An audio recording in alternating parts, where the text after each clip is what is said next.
subscriber. Alam mo yung subscriber, tapos hindi mo alam mag-subscribe sa akin. YouTuber? YouTuber. Oo. Dapat sinusubscribe mo ako eh. Follow mo si Sige. Para nanood ako. Bakit din mo ako sinusubscribe?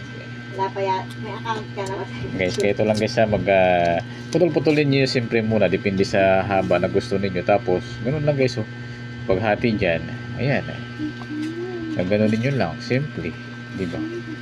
Kasi sa simple because kapag medyo malaki guys, edi gano'n nyo lang. Pero dandahan lang kayo ha, tansya naman ninyo, o diskarte ninyo ha. Tapos siyempre ganun lang, o di ba pagka medyo alam mo nang malapit na sa kamay, o ganun lang simple guys. Ayan guys, so pinutol-putulan natin, depende sa inyo ha, sa haba o ng inyong pagputol. Eh kung hindi nyo naman putulin, okay lang, basta kasya sa kaldero, ano. Oo, ganun. Ito na rin guys yung mga pagkain ng dating mga alaga naming aso. Ito na rin mga pagkain nila. Ito guys, maganda tong pagkain sa sa baboy. Guys, nagagalit guys. Ha? Hindi, baboy nga sa probinsya. Ito nga pinapakain namin eh.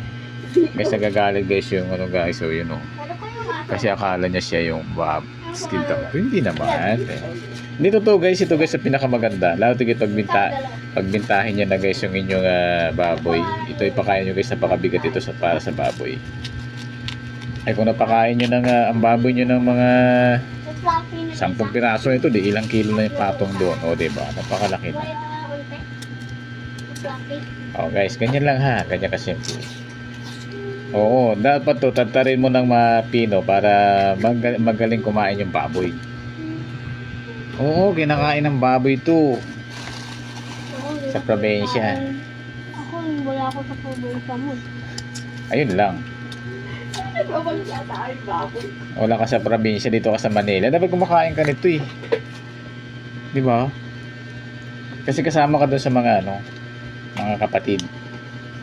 Wala akong kapatid. Kuya ko lang yung kapatid ko. Wala doon siyang kapatid guys. Ayaw niya guys na Meron ako isang kapatid nagkasita ako ng na tanda. baboy. Si Jasper Carl. Si Jasper Carl?